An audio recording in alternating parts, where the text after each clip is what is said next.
1년 만에 다시 오셨는데 그동안의 가장 큰 변화라고 한다면은 우리 공동체 구성원들이 약간 변동이 있었던 것, 그것이 가장 크겠죠. 형제 한 사람이 공동체를 떠나게 됐고 또 다른 형제 세 사람이 또 들어왔고, 어떤 분들은 수사님들 이렇게 평안한 곳에 있어서 너무 좋으시겠어요 이렇게 하지만, 우리 그 수도승들 각자의 마음속을 들여다본다면 아마 우리 마음속에 아무런 갈등이 없이 이렇게 넘어가는 적은 아마 없을 겁니다, 아무도. 그래서 하느님께서는 저 형제가 조금 편안한 상태에 있군 하면 그 여지없이 이렇게 고요한 내 모습에 돌을 탁 던져 놓으십니다, 하느님께서. 그래서 스스로 갈등하게 만들고 고민하게 만들고, 그런 것이죠.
서원 증서라고 공식적으로 죽을 때까지 하나님 앞에서 순명하고 정주하겠다는 서원의 어떤 약속입니다, 하나님과의.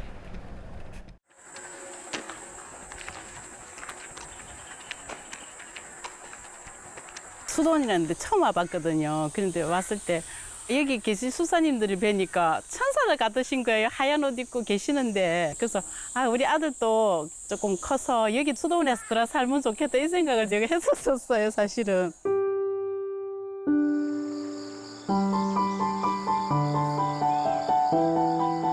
사람들이 의심을 많이 하더라고. 박구미호가 또 무슨 그게 뭐 결점이 있어서 그렇나 이렇게 자꾸 물어보면 아들 하나인데 왜 이런지 보냈냐고. 사실 처음에는 적응하는 것이 그렇게 쉽지만 않았습니다.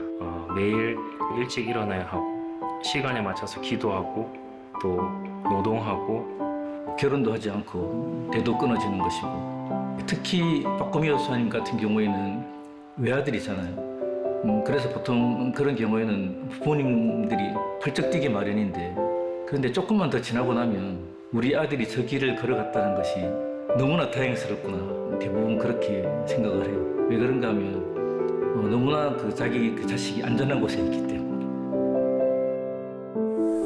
이제 오래된 성당이다 보니까 나이 드신 분들이 많아요. 음악 해줄 사람이 필요하다 해서 제가 이제 그랬어요. 네가 그거 봉사해주면 여기 수도원에 수사님 정말 좋은 바이올린 만드시는데 내가 그거 사줄게. 내가 그거 봉사해라 제가 그랬거든요. 그랬더니 너무 좋아하는 거예요. 우연한 기회에 그 수사님이 여자친구 있느냐 물어보시는 거예요. 그래서 없다고 그랬더니 혹시 여기 같이 와서 살 생각 없느냐는 말씀을 하시는 거예요. 처음에 그 얘기했을 때는 뭐 펄펄 뛰었거든요. 내가 왜 거기 가냐고 이랬는데 근데 아무 대답을 안 하더라고요. 타이밍이 참 신기한 게 또 그런 생각하고 있는 중에 그런 말씀 하셨어요. 고요하게 아무 생각 없이 그냥 있었어요. 아무 생각 없이 기도하면 기도하고 밥 먹고 일하라면 일하고 시킨 대로 그냥 했는데 뭐 몸은 좀 이제 좀 피곤할 수도 있죠. 근데 심리적인 어떤 마음 상태는 굉장히 편안하고 안정감을 느꼈어요. 그것도 참 신기했어요, 그때 당시. 주님께서는 나의 목자 시울 것 없노라. 파란 풀밭에 이 몸 누여주시고 고이 시람을 토로 나를 끌어주시니 내 영혼 싱싱하게 생기도록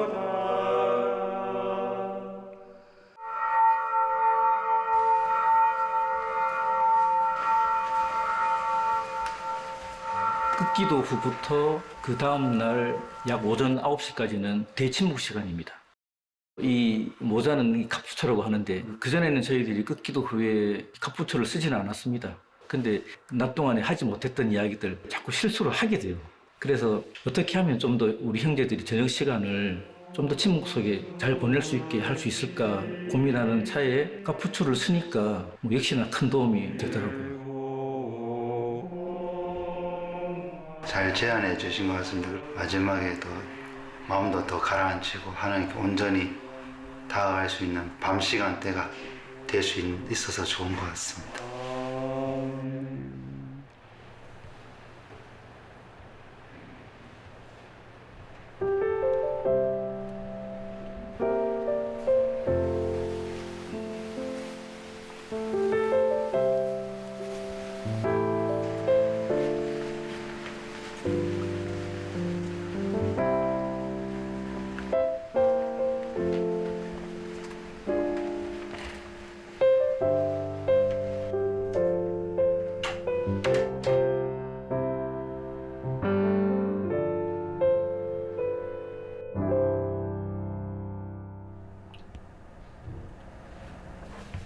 이제 마음적으로 이제 준비도 다 됐고 이제 서원식만 남기고 있는데요.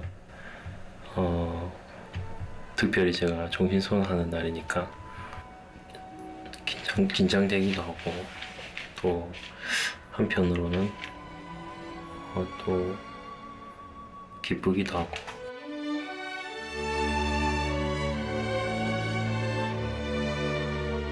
부모님께서도 처음에 이제 사실 걱정을 많이 하셨어요. 제가 과연 여기서 잘 살 수 있는지, 만약 그분들의 어떤 그 사랑과 또 희생이 없었다면 제가 여기까지 올 수 없었던 것 같습니다.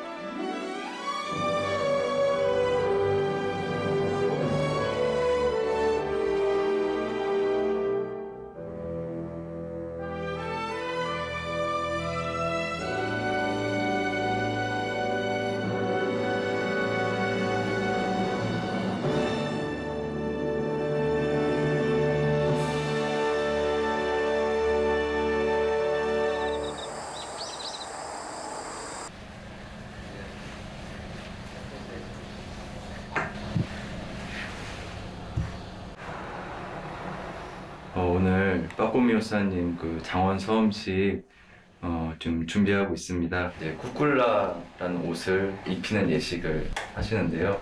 진정으로 수호자의 길에 들어섰다라는 표시를 나타내는 옷입니다. 결혼식으로 그 비길 만큼 참 기쁜 날이고 즐거운 날이거든요. 그래서 좀 정성스럽게 좀 준비하고 있습니다.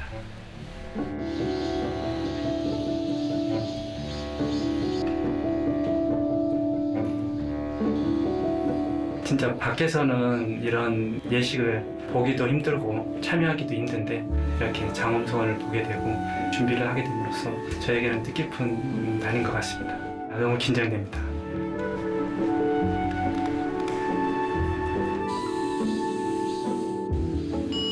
처음에는 그냥 뭐 어차피 하는 거라고 생각은 했는데 막상 이제 또 한다고 하니까 좀 긴장되고 저도 마음이 떨려요. 근데 너무 감사하다는 생각이 들어요. 어머니는 원래 이 올리브탄 수도회 일기 봉헌회이십니다. 이미 서원을 하셨어요.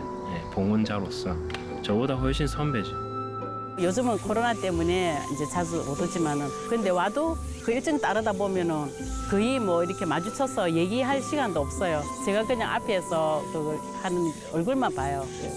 여기를 이제 수도원을 자기 은신처로 대피처럼 삼지 않을까 하면서 난 좀 걱정을 했습니다. 저는 지금은 모두가 이제 좀 부러워하는 마음으로 이제 저를 칭찬도 해주고 그랬어요.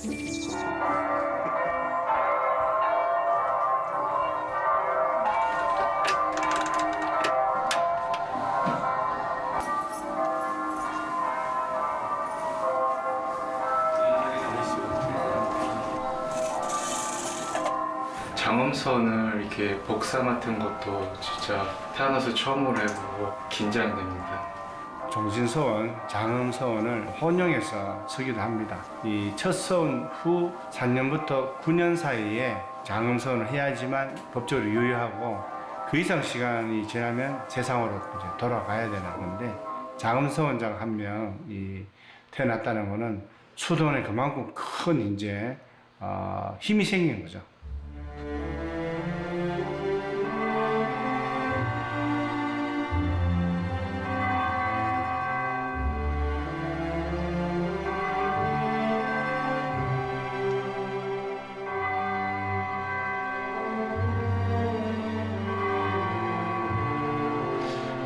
이 소원이라는 것은 하느님께 대한 약속인데 또 어떻게 보면은 하느님과 어떤 결혼 그런 의미로도 볼 수 있거든요.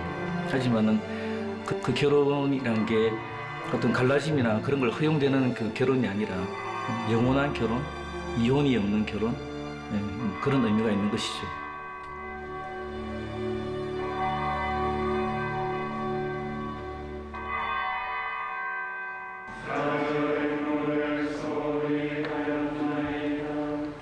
수사님은 성령의 은총으로 순명의 정신 안에서 하느님의 백성을 섬기기 위해 기꺼이 일생을 바치기를 원합니까?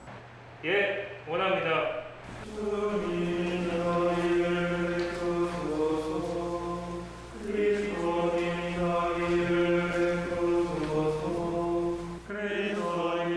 그 소원하는 형제가 이렇게 부복하지 않습니까? 완전히 엎드려서 그 의미가 자기 자신을 온전히 하느님께 내어드린다. 나는 없어지는 거잖아요. 무화가 되는 거잖아요. 자유를 드림과 동시에 온전한 자유를 받는 것이죠, 저희들이. 그래서 박구미호 수사님께도 축하의 인사를 이렇게 드렸습니다. 완전한 자유인이 되신 것을 축하드립니다. 오늘 자신을 일생 동안 봉헌하려는 이 형제에게 성령의 불을 넣으시어 모든 죄를 사하시며 뜨거운 사랑으로 타오르게 하소서. 고성 성 베르나르도 돌로메이 수도원 성당에서 정신토록 정주와 수도승다운 생활과 숙명을 서원합니다.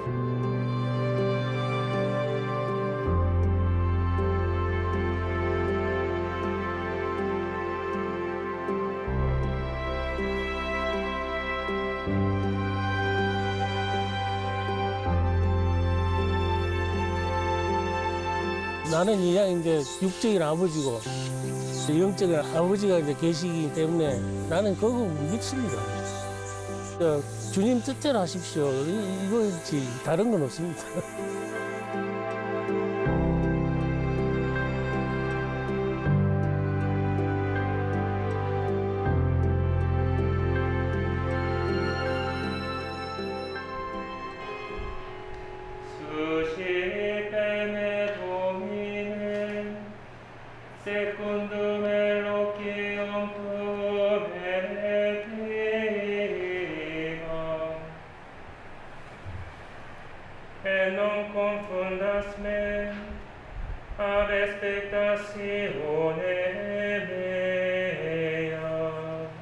이제 완전한 수도승의 표시로 국굴라를 수여하겠습니다.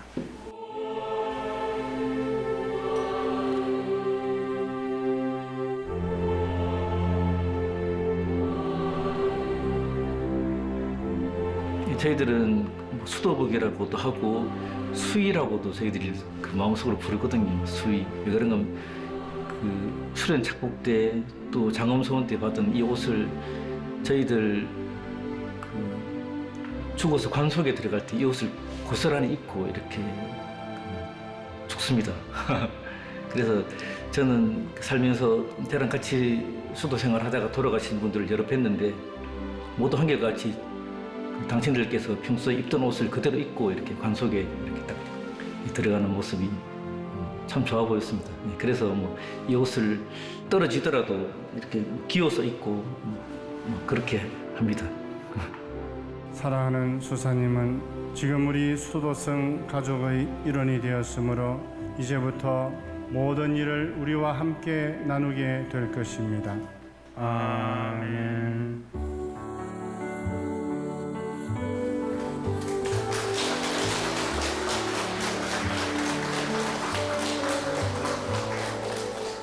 근데 이미 그 종신소원을 한 우리 소원자들에게는 어떤 느낌이 드냐면 오롯이 한 길을 이렇게 쭉 걷는다는 건 좀 어렵잖아요. 그죠? 그래서 초심을 잃기가 쉽거든요.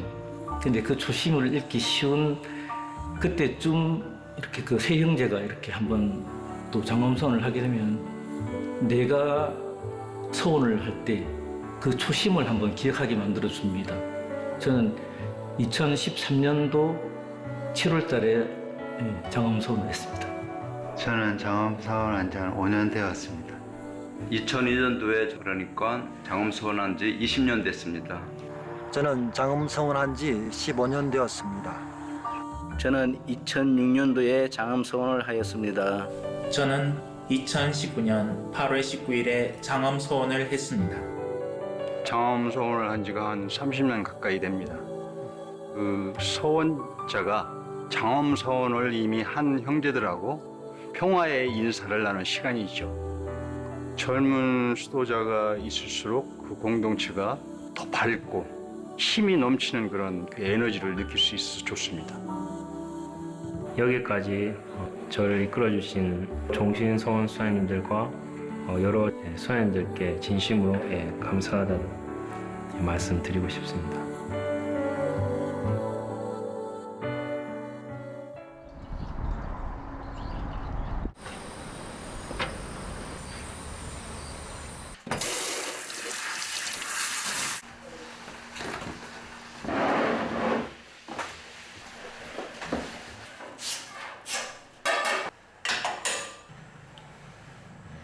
지금 아직도 방치 보조로 있습니다. 늘어나기는 늘어났는데 아직도 이제 조금 자격증 공부를 하면서 1차 필기 시험을 합격했고 이제 실기 시험만 남아 있습니다. 저는 처음에 루도비코였습니다. 루도비코 형제님. 예, 여기 있습니다. 루도비코 형제랑 베드로 형제는 얼마 전에 이제 수련 착복을 했습니다. 친애하는 루도비코 형제님은 무엇을 청합니까? 정말 많은 시간 동안 기다리다가 아빠 스님이 이제 수도명으로 이제 막시모라는 이름을 주셨습니다. 수련 때부터는 이제 수사님들과 똑같이 옷을 입습니다. 이 스카폴라라는 옷을 정식으로 입히고 그것도 완전 새 옷을 청원자 때는 새 옷을 안 줍니다. 제가 루도비코 형제였을 때는 투니카라고 이 스카폴라 전에 요거 보면 이제 투니카 하나만 밋밋하게 있지만 수련 착복을 하게 되면 스카폴라라고 요 앞뒤로 이렇게 쳐져 있는 이렇게 천이 있게 됩니다. 청원자 때는 수사님들 걸어가시는 거 보면서 이 스카폴라가 이렇게 휘날리는 걸 보면 아 진정한 수도자라는 이런 냄새도 풍기고 아 언젠가는 저걸 입어보겠지. 모두 일어서십시오. 청원자 때는 그냥 한번 살아보는 거고 그냥 수련자 때는 정말 내가 이제 투신하는 거고 또 주소가 고성으로 옮겨옵니다. 아 저희는 그냥 이렇게 그냥 어울려서 살면 되는구나 이렇게 생각을 했었는데 마음가짐도 좀 무거워지고 막상 입으니까 좀 처음에 투니카 입었을 때는 이렇게 그냥 편했다 싶었는데 뭐 하나 더 걸치다 보니까 아 이제 여기서 이제 또 조금씩 올라가는구나 그런 생각도 드네요. 이 수련기는 어떻게 보면은 수도 생활의 꽃이다. 그런 기간이거든요. 가장 거룩하게 지낼 수 있는 시간. 그래서 제가 처음 수련했을 때도 이런 말씀을 드렸어요. 수련자가 혹시 병이나 사고로 죽게 되면은 직천당이다. 천당으로 바로 올라갈 정도로 깨끗하고 거룩한 시간을 보낸다.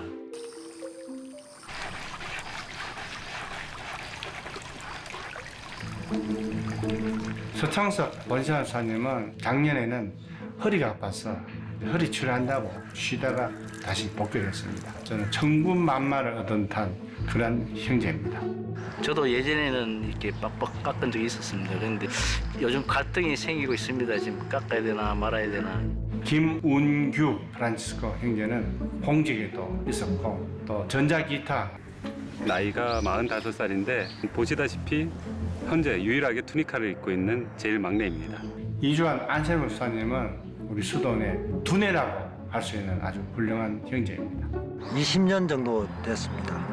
선교사제로 미얀마에 파견을 갔다가 그때 군부 쿠데타가 발생하고 코로나 때문에 원대 복귀하는 걸로.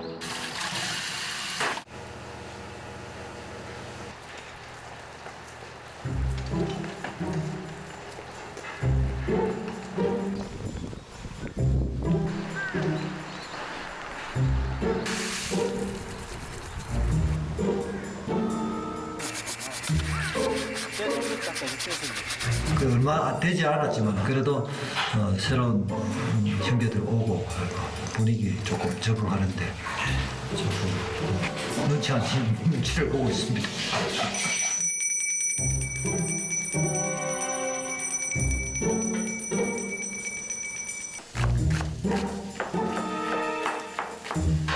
저희가 보직이 좀 변경이 됐습니다. 미카엘 사님이 주방장으로 오시고 막시모 사님이 좀 사정이 생겨서 주방에서 일을 하다 보니 끓고 또 물집도 생기고 처음에는 뭐 pom플렉스가 그냥 나는 거다 했다가 너무 더 심각해지니까 진찰을 또 받았습니다. 거기서 이제 주부습진이라고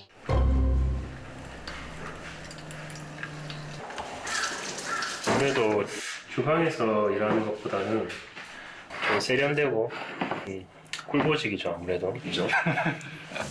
장엄성원 이후에 처음으로 이제 소임을 맡게 됐습니다. 소임을 통해서 책임감과 또 하느님께 더 나아가기 위한 그런 계기가 되지 않을까 생각합니다.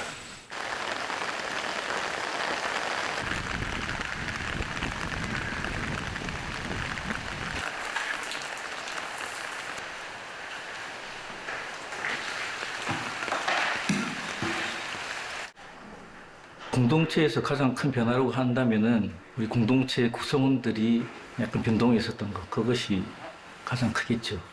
저도 그 짧은 수도 생활 안에 같이 살던 그 많은 형제들이 떠나는 모습을 제가 보고 왔는데 그런 농담도 제가 할 때도 있습니다. 아, 저 형제들은 하느님께서 풀어주셨구나, 이제. 나는 언제 풀어주실까?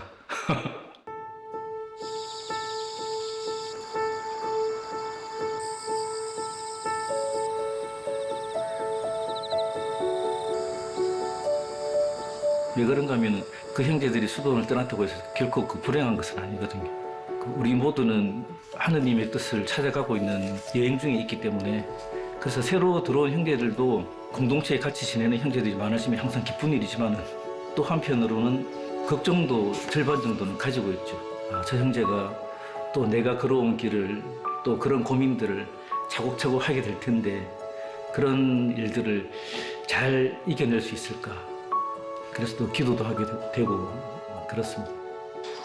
다 큰 사람들이 짧게는 30년, 40년 밖에서 성장해서 다 커서 어른이 되어 만나 같이 살기는 사실은 어렵죠. 특히 한국 남성들이 공동체 생활하는 게 쉽지 않습니다. 저희 수도는 그전에 저희들끼리 그런 농담도 했습니다. 우리는 갱생원이다. 부족하고 또 모자란 사람끼리 모여서 서로 갱생, 그래서 서로 도와주는 이런 곳이다.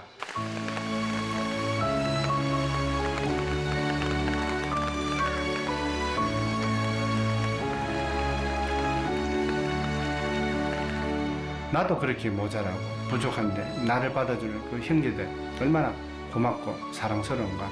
비록 이 꼴짜기가 아무도 알아주지 않는 외딴 곳이지만 하느님만은 더 큰 사랑으로 우리를 성장시켜 주시리라고 믿고, 그랬을 때 세상 사람들은 우리가 아무 말을 하지 않아도 마치 벌이 꽃의 향기를 따라서 다니듯이 하느님께서 우리에게 주신 이 사랑의 향기가 우리 안에서 퍼진다면 사람들은 그 사랑의 향기를 맡기 위해서 여기 찾아오게 되고, 그래서 그 사랑의 꿀을 마시고 힐링하고 다시 또 떠나게 되는 그런 사랑의 공동체가 우리는 반드시 만들어야 되고 또 그렇게 되리라고 또 기대를 합니다.